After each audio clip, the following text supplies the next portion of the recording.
Alright. I'm sorry we're doing this so late in the weekend. I really wanted to do it on Saturday. I always wanted to do these things on Saturday, but I had to work all day Friday and all day yesterday. Had a pretty long commute yesterday. So I was really tired today, plus I wasn't feeling so hot. And I'm actually all loaded up on cold medicine right now. So forgive me if I'm a little out of it.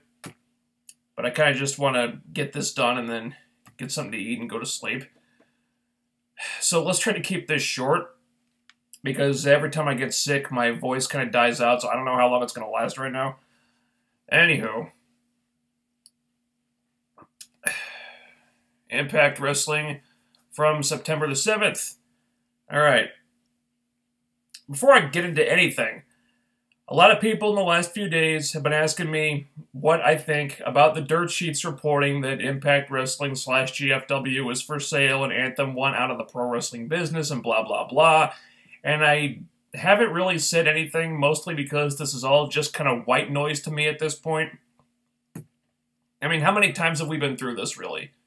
It seems like every 6 months or so, there's some kind of shake-up, some kind of big scare, like they're up for sale again, or they're losing their TV deal, or they're hemorrhaging money, or they're selling off portions of the company to finance TV tapings, or the office is in chaos, or whatever. Every couple of months, this crap comes up. The rumor mill starts blabbing away, and personally, I'm getting a little sick and tired of hearing about it. Of people constantly obsessing over it, and I really just want to take a step back from all that. Something's not for real until it's for real. And I believe this whole thing was just debunked by PW Insider and Ed Nordholm on Dave Meltzer's show anyway.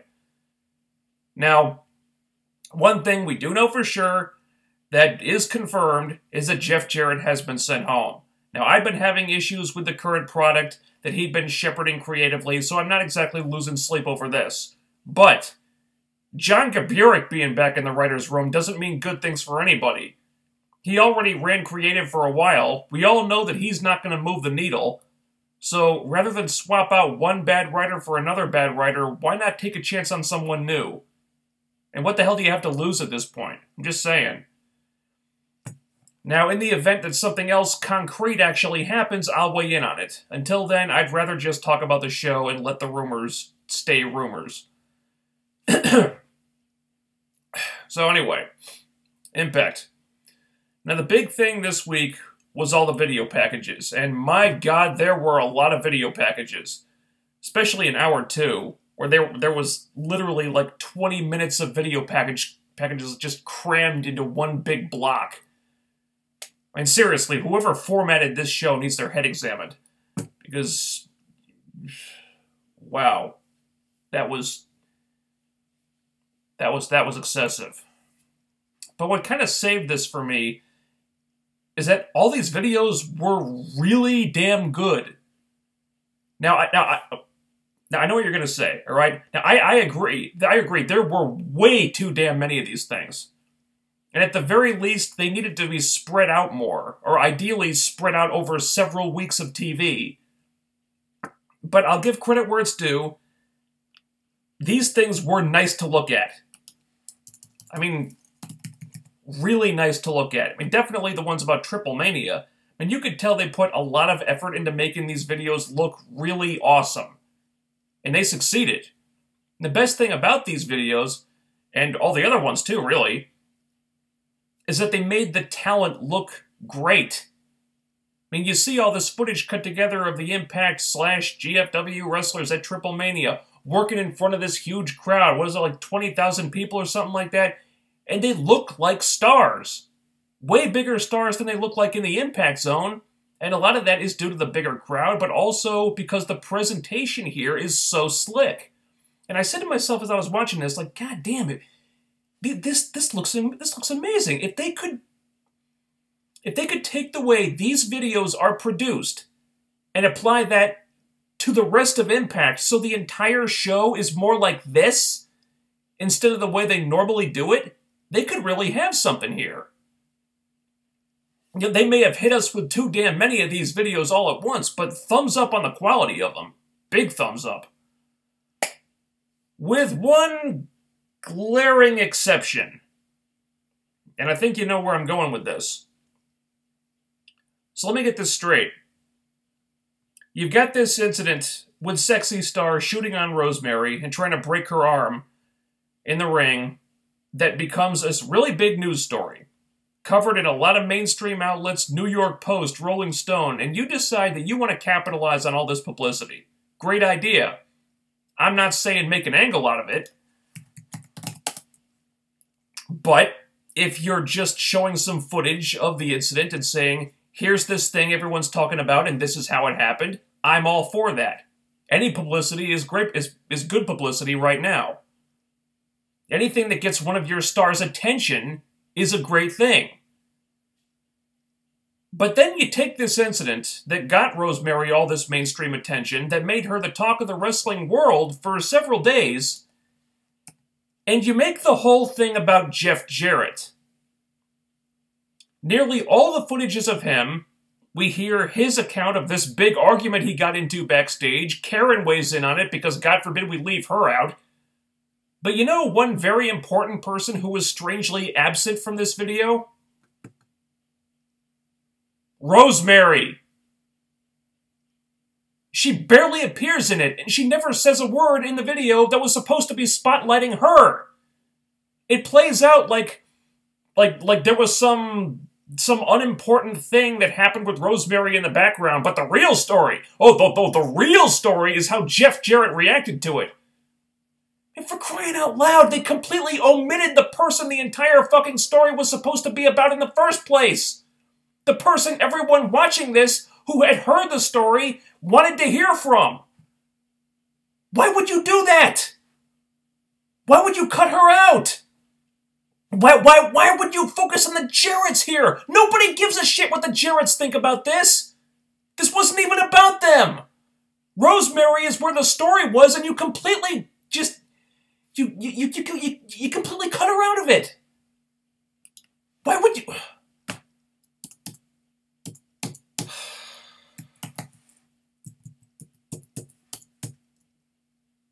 Alright, seriously, what the hell happened here? Alright, did Jeff and Karen feel like they hadn't gotten enough screen time this week? Was this just some big ego trip? Or something? I mean, wow, what a great way to screw over one of your most popular stars in the name of making something all about you instead. Great job, guys. That was a sarcastic thumbs up, not to be confused with the actual good thumbs up that I gave earlier. Oh, wow. It takes a special kind of narcissism to do something like that.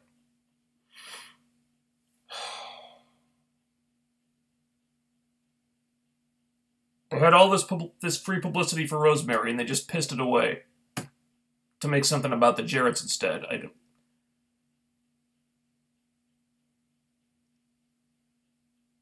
If I'm Ed Nordholm, I'm wondering how something like that even happens.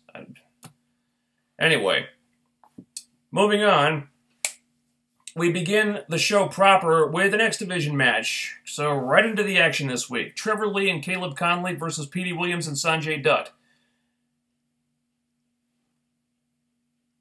It's a good match. The babyfaces win. Not much else to say, really. There isn't a lot of story being told here. And I kind of feel like there should be. You know, I mean, can we get some promo time to explain why Trevor Lee and Caleb Conley are suddenly aligned with each other for seemingly no reason? Because I'm still kind of curious about that. I'm still wondering, why are these guys together? Why are they partners now? Apparently, they've been aligned for some time, and we just didn't know about it, but can we get some context for that? Can we get a reason for why they're friends? Because I still don't know any of that. This is kind of necessary information. You know, it feels like there's a story here that's just kind of being ignored. So, yeah, that would be nice if we could get some more context for that. So, moving on, though. last week, OVE had a match that LAX were watching backstage, and this week LAX have a match that OVE are watching backstage. And so after the match, OVE come out and they have words with LAX. Unfortunately, OVE's promo here was not great. They were talking very slowly. I'm not sure if they were like struggling to remember their lines, or if this is part of the gimmick somehow or what, but it didn't come off very well, and Conan just completely pooned them on the mic, quite frankly. But they're going to have a match for the tag titles coming up pretty soon. It's probably too soon for that, but it's not like they've got a lot of other tag teams running around here right now, so fine. But the match is going to happen in Crash. So we've now graduated from using valuable screen time on the TV show to promote wrestlers from other companies to now promoting matches that take place in other companies. Now, excuse my ignorance, but what exactly is the point of this? Doesn't it make more sense to do this match on Impact so Impact fans can actually see it? Why are you spending screen time on Impact hyping a match that is not even going to take place on Impact? Alright, you're doing it in Crash, so we'll see a video package of it or something, but why do that when we could see the match in its entirety on the TV show that we're tuning in to see? Plus, we kind of OD'd on video packages this week, as I'm sure you noticed. I don't think doing more of them is the answer. Yeah, I'll grant you, Conan wanting this match to take place in his company, that is something that the Conan character would do, but I'm not sure what the purpose of this is, or what's to be gained by piping up a match that your audience isn't even going to see. Once again, it's like you're giving priority to other companies instead of your own. It just seems kind of counterproductive to me. So anyway, it is time now for the Knockouts' meager dose of screen time for the week. And we get a tag team match. We get Allie and Gail Kim versus Sienna and Taryn Terrell. Which was cool because we got to see Taryn Terrell's entrance again. Which is nice. Yeah, I'm never going to complain about that. The match is okay while it lasted. Didn't last very long, sadly. Taryn was pretty funny here, acting like she was doing everything but hiding behind Sienna the whole time and then having her do all the hard work. Probably just a way to cover up Taryn's ring rust, because I'm sure she's got a lot of ring rust. But hey, it worked. And she sold it well. But considering who's in this segment, the match is way too damn short. If you've got enough time for a 20-minute block of video packages, then you can give the Knockout division a little more than 4 minutes and change for their match in the only segment they get all night. And then there's the finish, which is also really stupid. Why is Allie getting pinned here? If you wanted the heels to go over, then the obvious finish of the match was for Taryn to pin Gail. It puts more heat behind that feud, and it protects Allie at the same time. And newsflash, all you writers backstage, you need to protect Allie a hell of a lot more than you need to protect Gail Kim at this point. Allie is your star of the present and future. Gail is going to be retired pretty soon. So why are you having Allie eat the pin when you don't have to, and when it makes perfect sense for Gail to eat the pin instead? Gail's going to be gone soon. You don't have to protect her anymore. In fact, it's a much more interesting story if she's not protected for all the reasons that I stated earlier. I'm going to give her more of a mountain to climb, make this more of a struggle. Say she's not at 100% anymore and she has to really fight, like, scratch like tooth and nail to get these victories now. It's a more compelling story for her. Now, I guess, Gail just has to be untouchable until the day she retires, even when her retirement is imminent. I'm just not on board with that. I'm sorry. But anyway, the babyfaces lose, the heels beat them down, And then Rosemary makes the save to probably the biggest pop of the night that didn't come out of the loudspeaker. But the heels overpower her too. And then Taya Valkyrie. You know, great entrance for Taya. Great entrance. You know, I've said it before and I'll say it again. Give Kevin Sullivan a raise. Because the production since he came back has leveled up a huge amount. I can't say enough good things about it. You know, Taya's got the cool outfit and the lights and the really, a really cool entrance theme. So I suspect that's another one that Dale Oliver had nothing to do with. You know, she walks out there owning it, looking like a fucking star. So another big thumbs up on that, and it's another real thumbs up on that, not a sarcastic one, a real one. Now, having Taya turn heel on Rosemary makes sense, since they did need another girl on the heel side. Now you've got 3-on-3. I think you probably kind of saw that coming, so it's not much of a surprise, but still a pretty great debut for her. Now, having said all that, this is suddenly yet another woman that the Knockouts champion is playing second fiddle to. That's something that writers really need to keep in mind, because your Knockouts champion who ought to be in the top spot is suddenly like number 3 in the list of knockout heels. It's like her first title reign all over again. Gotta feel bad for Sienna. She really doesn't deserve this. And so we get another one of those cool-ass video packages. This one about Eli Drake. So he's in world champion mode. He's talking about his potential upcoming opponents. He's talking about Johnny Impact, even though Impact, by virtue of losing that match, cannot challenge for the belt right now. Or maybe it was just he can't challenge first for it. I'm not sure how that goes. But he also talks about Matt Sydal challenging for the title, and it's cool. It makes these upcoming title challenges look more important than just doing them randomly. It's guys that you're hyping those things up, so good. So we get Jim Cornette comes out for a promo.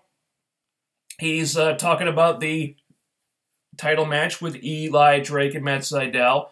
And he's predicting a victory for Matt Sydal. It gets interrupted by Johnny Impact, who wants the winner of Matt Sydal and Eli Drake. And you know, a lot of people told me that this guy has gotten better on the mic, Johnny Impact has. I'm still not seeing it. Saw him in his debut, saw him talking, in his, I think the second Impact he appeared on. Saw him talking in these video packages. Saw him talking here with Jim Cornette. He still sounds the same to me. I don't know. The guy just sounds like he's reciting memorized lines. He's still just very monotone. I'm not seeing any improvement here. Does he have to be a heel in order to get that improvement? I don't know, but I'm not seeing it yet. So anyway, LAX comes out, and Conan is once again claiming racial discrimination on the part of management, even though LAX have had the red carpet rolled out for them since they showed up. And Low-Key's pissed off. He wants a title shot. And okay, I can understand him being upset, because he did have a one-on-one match with the world champion lined up before Jim Cornette showed up, and corporate kind of pulled the strings on him there. So, really good promo from Low-Key. Really good. And kind of stood out in stark contrast, because Low-Key is showing genuine emotion here, and Johnny Impact is just kind of...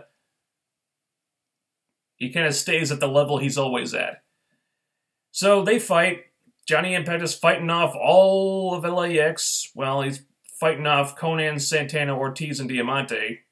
Because, I believe Homicide was not there, for whatever reason. Security breaks him up, and Cornette makes a #1 contendership match, Johnny Impact and Low-Key. Okay, cool, that's fine. Good segment.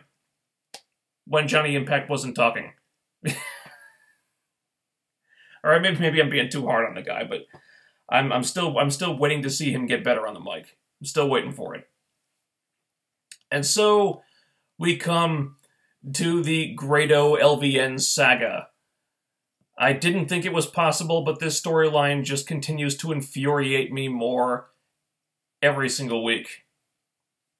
Why on God's green earth are we supposed to treat Grado like a babyface in this situation when he's acting like an absolute scumbag. What he's done is horrible. On any other show, he would be presented as an awful person.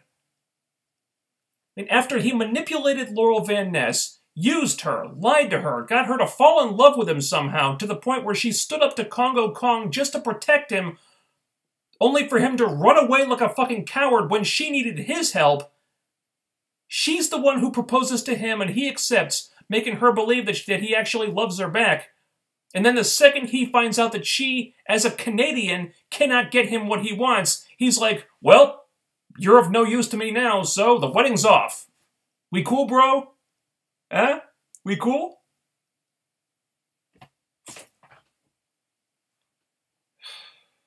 The most awful thing about this is that not only does Grado never get called out on his despicable behavior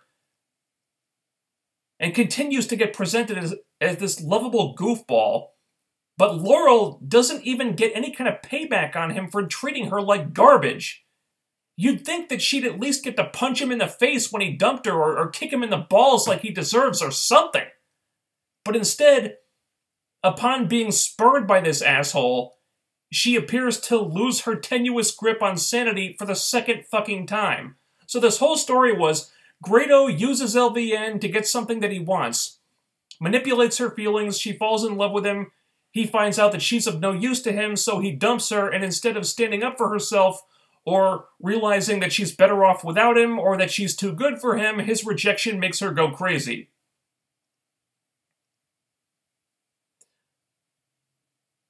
Whoever wrote this storyline must have a genuine disdain and hatred for women. I'm extremely uncomfortable with this whole thing. I cannot even properly express how much I despise this angle. This whole thing is just kind of disgusting to me. Any writer worth a crap knows that at some point you have to pay this off. You can't have Grado do what he did to LVN and not face any repercussions for it. You have to let LVN get payback on Grado and show him that what he did to her was not okay. And that he can't just get away with something like that. Otherwise, what was the point of all this? It really seems like the writers still think Grado is somehow in the right here. Like what he did is no big deal. Could they be that tone deaf? Could the rose-colored Grado glasses be that thick? Jesus Christ.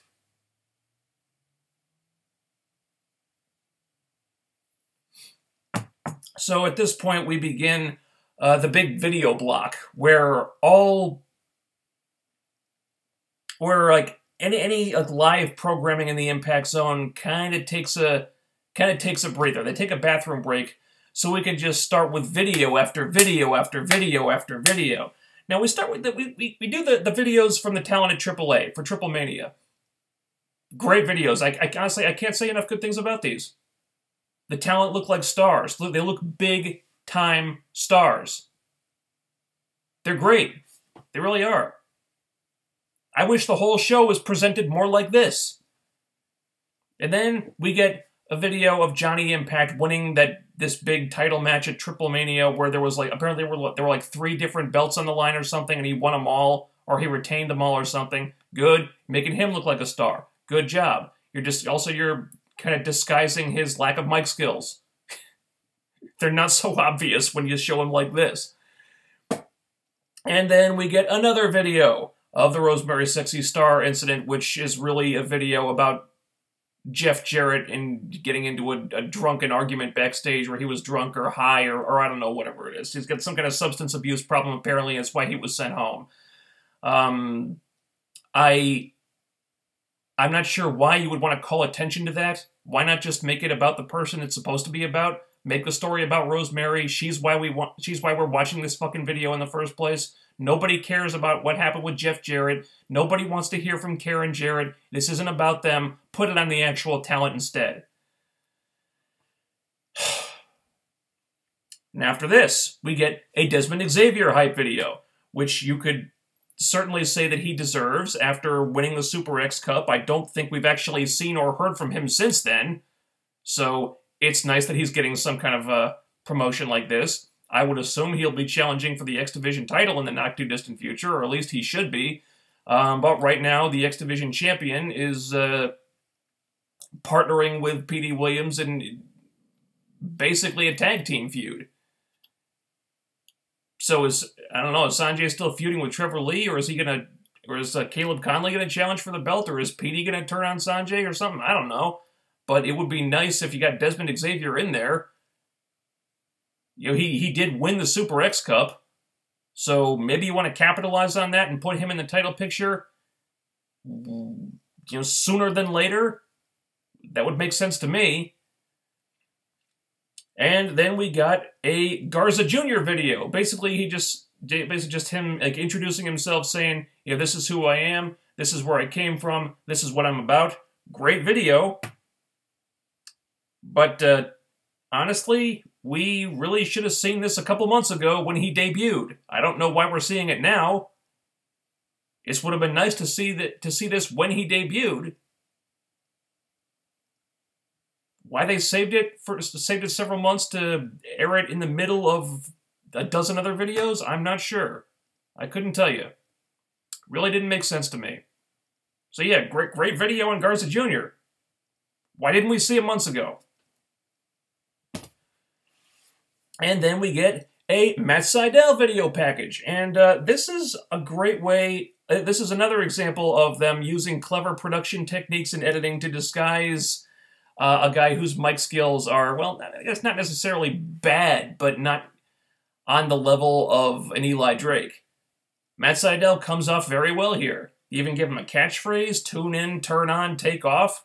Cool catchphrase, put it on a t-shirt, people will buy that. He comes off very well here, looks like a star, bigger than he would if he was just doing some like off-the-cuff interview backstage or something. Great video. Hypes up the world title match, nice job there. Honestly, all these videos are great. There's just too damn many of them all in a row. They should have been spaced out a lot more. And just like that, we've arrived at our World Championship match with Matt Sydal challenging Eli Drake. And yeah, this was another one of those vintage Jeff Jarrett overbooked clusterfuck finishes. But they didn't lose them. They didn't lose the audience, and Eli Drake goes over. So the match was good. And, you know, they gave it they gave it a nice amount of time. Match was good, but did Eli Drake really need that much funny business to go over Matt Sydal here? Okay, you want to protect Sydal. He's a former WWE guy. I get it, but he could eat a clean loss to the world champion and not lose anything. You know, your new world champion, by the way, who is in need of credibility building wins. A clean win would have done more for him than all this would have.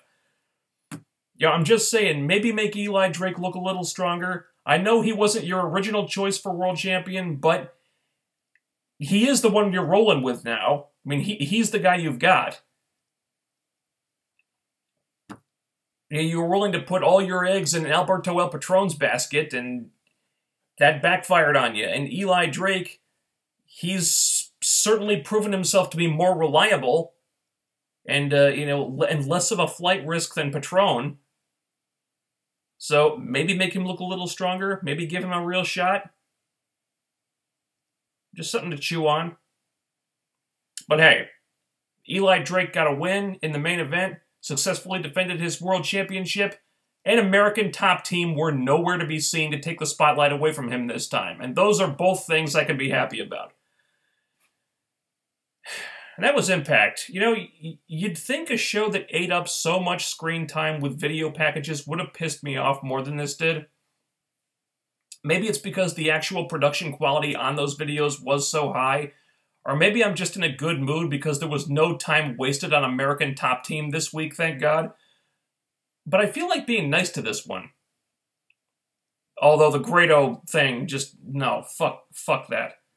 That was awful. Anyway, I'm not excusing the sheer amount of time spent on these videos. There were way too many of them, absolutely. No question. And I'm not surprised the viewership dropped for this show, because you can't expect your audience to sit there and watch glorified commercials all night. That's not going to hold their interest. They're going to tune out. Also, because we got a couple hurricanes going, like, floating around right now. That's probably eating into viewership, too. But this was definitely a factor as well. But there was good stuff in those videos, with the exception of Jeff and Karen stealing the spotlight away from Rosemary. You know, shame on both of them for doing that. They just took a wrong turn when they decided to beat us over the head with all these things. You know, I'd love to see more videos like this, but just use them in moderation. Or maybe take elements of the way these videos are presented, apply it to the rest of the show. Make the rest of the show more like this. I'm saying no other wrestling show is presenting their product like that. It would help you stand out and be a true alternative. Just saying, think it over.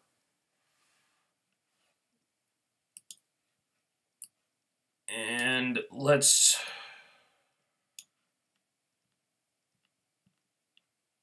talk to the chat room for a minute. And yeah, like I said, I'm on a lot of cold medicine right now, so I'm not. Let's not spend too much time conversing here, because I'm pretty sure I'm going to miss something.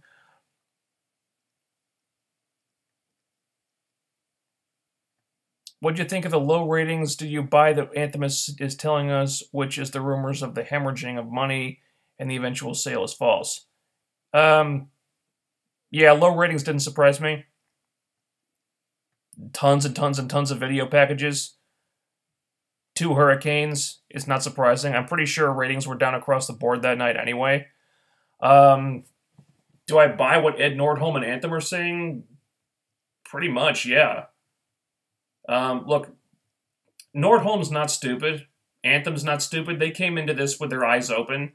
They knew it wasn't going to turn around overnight. They knew it was going to be a work in progress. They can't expect a business in the state that Impact Wrestling was in to turn around and suddenly get into the black that quickly. They know it's an investment. To expect profits this quickly would just be stupid. So Ed Nordholm's saying, yeah, we know it's going to take time. Yeah, I believe him on that one.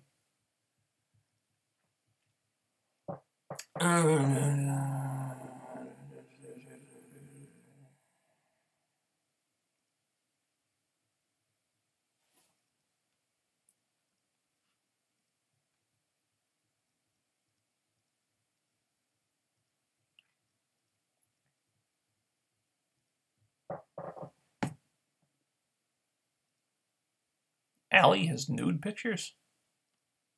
First I'm hearing about that. Let's see.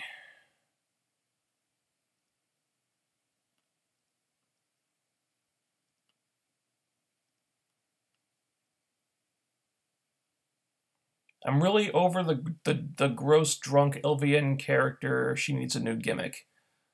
Yeah. Yeah. I was really hoping we could go back to the stuck-up rich bitch thing. I liked that. But you know, this is why I got so frustrated when I read the show reports. Again, no spoilers here because I try to maintain a no spoiler policy in these videos. But I know what's coming up for LVN, and it's, you know, like I said, the storyline ain't getting any better, and she's not getting any respect right now from the writers. If anything, it's going in the opposite direction. It's like, yeah, Grado dumped her, which drove her insane. So how can we just turn that up to 11 now? You know? I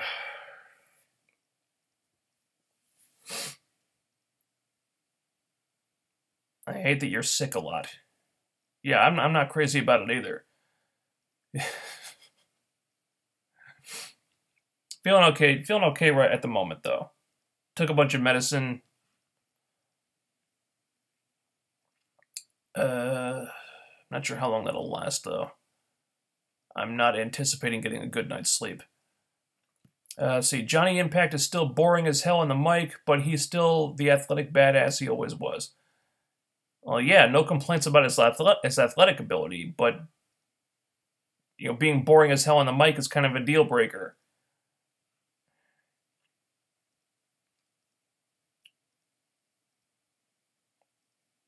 And Valkyrie will feel the wrath of Rosemary. Yeah, I mean, I am looking forward to that feud. I'm just, if Rosemary is going to feud with Taya Valkyrie, I kind of like that to be the focus. But I know that I imagine they're going to be playing second fiddle to Gail and her quest to get the title back, because that's what always tends to happen. But we'll see. Taya is come from AAA and Lucha Underground, and while anybody who comes in from another company is getting treated like gold all of a sudden. So maybe being from AAA, they'll give Taya a lot of attention, because apparently AAA is way up here, whereas Impact Wrestling is down here.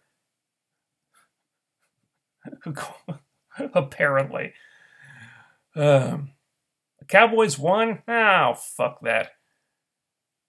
No funny tweets in my timeline tonight, unfortunately. I admit I do like Taryn Terrell's entrance. Yeah, it's a nice entrance.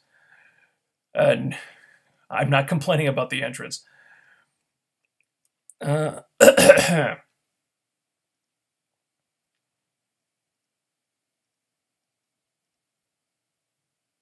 Lee told Conley that it was not right that himself and Conley had to be overlooked, and it's not fair that the old guard is in the spotlight, so they should band together and take the spotlight. Is that what actually happened, or is that you making something up? And if that's what actually happened, why have we not seen that on the TV show?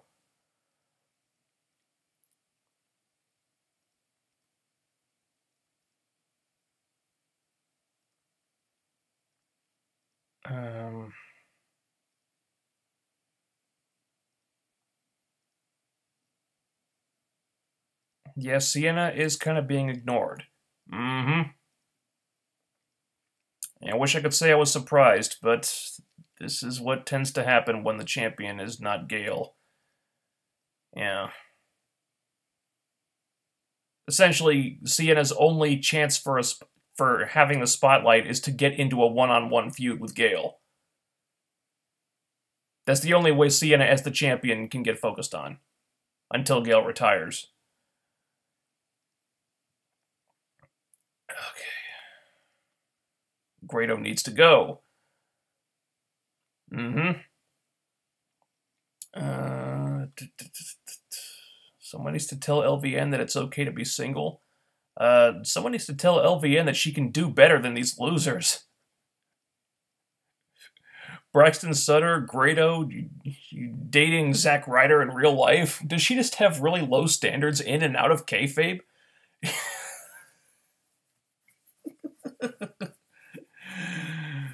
I say that having no huge issues with Braxton Sutter. And hey, give Zack Ryder credit, he was super over at one point.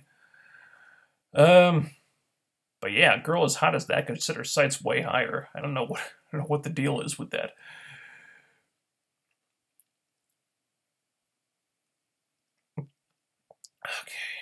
Okay. Grado is such an asshole. Mm-hmm.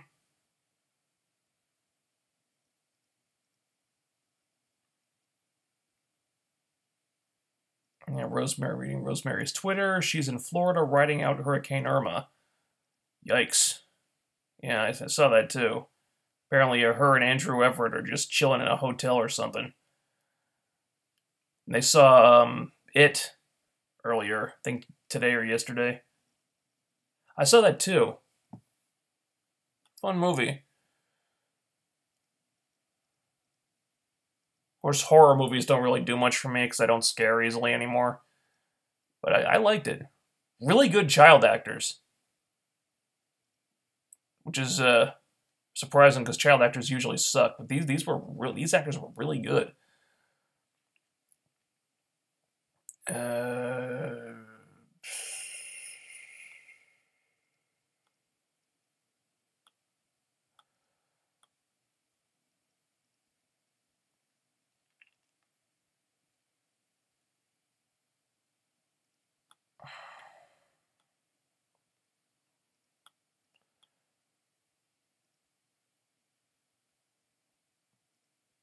Sorry, I'm just skipping over a lot of these. I don't know how long my my voice is gonna last here. In general, my throat has been a lot better, though. I don't know who it was that suggested I take those vitamin C supplements, but I've been taking those, and my throat actually does feel better, and plus it cleared my sinuses too. So yeah, I mean, I've got chronic allergies, so I'm pretty much blocked up there 24/7. But I haven't been able to breathe through my nose this well in literally like 15 years. So I'm taking those vitamin C supplements every day now. It's helped a lot. Okay. Sexy Star, Triple A stripped Sexy Star of the Reina de Reinas title. Yeah, it's a start. She deserves to be blackballed, but that's something at least. And she's tweeted that she's leaving pro wrestling again. Good. Hope she does it. Okay.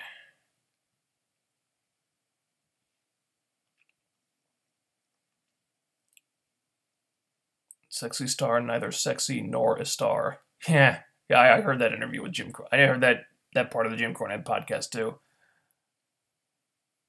How are you feeling? I'm all right. Little tired, little sick. Could be worse. I'm not sitting out a hurricane, so glass half full. Plenty of people got it worse than me. Let's see.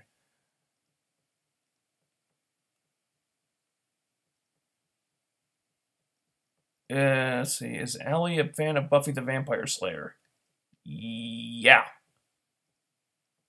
Yeah. Watch her stuff in Smash Wrestling, from Smash Wrestling. Also, I mean, just watch like Smash Wrestling's Twitter and Allie's Twitter. She retweets a lot of she tweets a lot of gifs from that show, and also her feud with Courtney Rush / Rosemary, and Smash had this whole Buffy the Vampire Slayer vibe to it. They kind of used a lot of that imagery to promote that feud and market it. So yeah, it's safe to assume she's a big Buffy fan.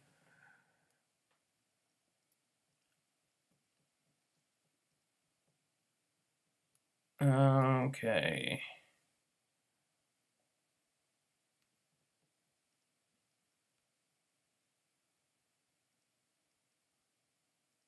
All right. LVN and FK should be a thing. Wouldn't that be nice? Sadly, even though she does need to set her sights higher, I'm still pretty sure she could do better. I'm pretty sure she knows she could do better than my sorry ass. Nice of you to say, though. And I think that's gonna be it. I want to take a shower, and then I'm gonna try to make some chicken soup from scratch before I hit the sack. So I've got something to eat later.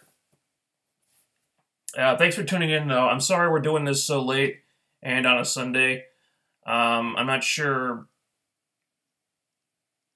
when I'll be able to do it next weekend. And this time of year, I'm usually working a lot of weekends, so it's like unavoidable. But yeah, could have done it earlier, but I just wasn't feeling so well. But anyway, thanks for tuning in anyway.